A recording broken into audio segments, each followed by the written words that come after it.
Assalamualaikum warahmatullahi wabarakatuh. Halo semuanya, nama saya Jihan Aulia Mustafa. Pada kesempatan kali ini, saya akan menyampaikan tentang kesehatan lingkungan di era pandemi COVID-19 yang sudah berlangsung selama tidak terasa ya hampir 1 tahun gitu. Apakah kalian pada masih betah nih untuk tetap di rumah gitu ya, rebahan atau ya berdiam diri di rumah? Atau mungkin sudah ada yang mulai bosen terus berpergian gitu atau liburan gitu, atau mungkin ada yang sudah masuk kerja seperti normal. Untuk yang sudah melakukan kegiatan normal, stay safe ya semua. Jangan lupa 3M, mencuci tangan, memakai masker, dan menjaga jarak. Dan buat kalian yang masih bekerja di rumah atau mungkin sekolah online atau kuliah online seperti saya, tetap semangat semua.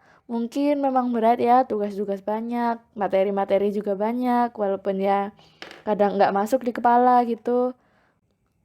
Tapi insya Allah kalau kita berusaha, kita bisa melewatinya dengan baik. Nah, ngomong-ngomong soal pandemi nih, beberapa waktu yang lalu, tepatnya Selasa 1 Desember 2020, tagar Langit Jakarta menjadi trending topik di media sosial Twitter. Tagar Langit Jakarta mengindikasikan cerahnya langit ibu kota Jakarta. Berwarna biru terang dengan awan-awan putih yang terlihat jelas tanpa terhalau kabut polusi. Selain trending langit biru yang cerah di Jakarta, banyak anggota masyarakat menyebut polusi di kota Jakarta juga lebih rendah loh daripada biasanya pada tahun 2020 ini. Hal ini dikaitkan dengan berkurangnya aktivitas di ibu kota akibat pandemi COVID-19 yang juga melanda ratusan negara di dunia tentunya. Namun, apakah benar polusi menurun selama pandemi COVID-19 atau malah sebaliknya? Oke, mari kita simak bersama. Check this out. Nah, sebelum beranjak ke pembahasan polusi ini, kita harus tahu dulu dong pengertian dan penyebab polusi udara ini terjadi. Apa sih penyebab polusi di Indonesia? Polusi udara sendiri merupakan suatu kondisi di mana udara yang berada di sekitar kita ini dicemari oleh bahan-bahan kimia, zat atau partikel yang bersifat negatif, atau bahan biologis lainnya yang bersifat membahayakan manusia maupun makhluk hidup lainnya. Polusi udara atau yang juga disebut sebagai pencemaran udara ini seringkali mengakibatkan berbagai macam dampak yang merugikan, tidak hanya bagi manusia saja, namun juga bagi makhluk hidup lainnya dan bahkan planet bumi sekaligus. Selanjutnya, mengenai apa saja yang sekiranya dapat menimbulkan polusi udara ini, ada banyak sekali hal yang dapat menimbulkan polusi udara ini. Penyebab polusi udara ini pun dapat ditimbulkan melalui kegiatan atau aktivitas sehari-hari. Adapun beberapa hal yang menyebabkan polusi udara antara lain adalah asap kendaraan, asap pabrik, pembangkit listrik, dan letusan gunung berapi. Selain asap kendaraan bermotor atau mobil, asap pabrik juga termasuk ke dalam pemicu dari adanya polusi udara. Asap pabrik ini bahkan menyumbang besar sekali gas karbon di udara. Asap pabrik juga bisa menimbulkan atau menjadi pemicu terjadinya hujan asam. Asap pabrik yang dihasilkan dan biasanya dibuang melalui cerobong asap, apabila naik ke permukaan, maka akan sangat membahayakan dan merupakan penyumbang dari gas-gas yang berbahaya.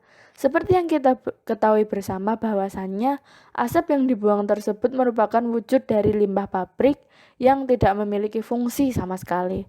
Oleh karena itulah keberadaan limbah pabrik yang berupa gas dan dibuang di udara ini merupakan faktor pemicu polusi udara. Setelah menyimak penjelasan di atas, mungkin ada pertanyaan yang muncul di kepala kalian. Seperti contohnya ya, loh kak, kan ini baru era pandemi. Pasti banyak pabrik-pabrik yang tutup sementara buat produksi. Jadi harusnya polusi turun dong kak. Buktinya aja langit Jakarta aja cerah. Nggak ketutupan sama kabut polusi lagi. Nah, aku dapat fakta yang mengejutkan yang aku kutip dari artikel kompas.com.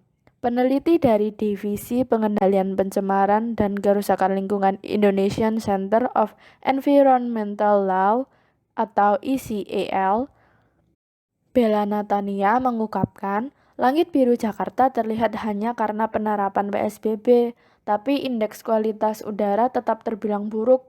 Artinya, Kebijakan PSBB itu dilakukan semata-mata untuk membatasi aktivitas publik dan meminimalisir penyebaran pandemi COVID-19 aja teman-teman. Tapi bukan untuk tujuan jangka panjang seperti memperbaiki kualitas udara yang sebenarnya juga dapat mengurangi jumlah kematian akibat virus corona sih. Dan juga didukung sama juru kampanye iklim dan energi Greenpeace Indonesia, Bondan Andrianu, mengatakan secara kasat mata langit dan cuaca cerah memang terasa membawa udara segar ya untuk warga ibu kota. Namun dari data, hal itu berbanding terbalik karena minimnya hari dengan kualitas udara sehat yang tercatat dari alat pemantau kualitas udara di dua stasiun yakni di Jakarta Pusat dan Jakarta Selatan.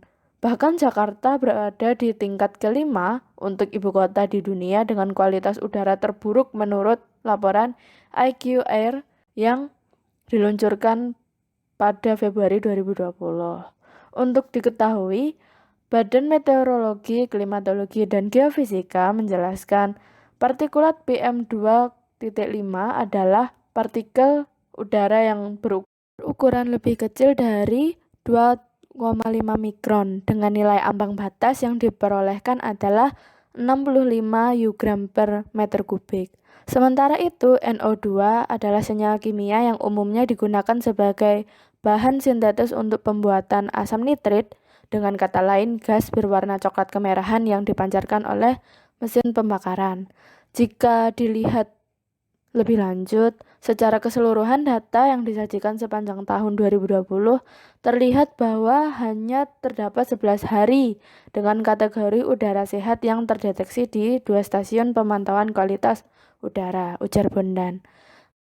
Adapun rata-rata harian konsentrasi PM2,5 terdapat 13 hari, yaitu 4 hari di Jakarta Pusat dan 9 hari di Jakarta Selatan, dan melebihi ambang batas nasional pada bulan Juni sampai Agustus.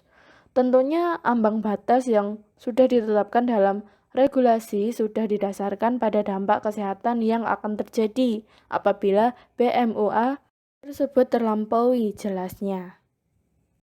Jadi, teman-teman, dari hal yang disampaikan tadi, kebijakan PSBB dilakukan semata-mata untuk membatasi aktivitas publik dan meminimalisir penyebaran pandemi COVID-19 aja ya, tetapi tidak dengan tujuan jangka panjang, yaitu memperbaiki kualitas udara.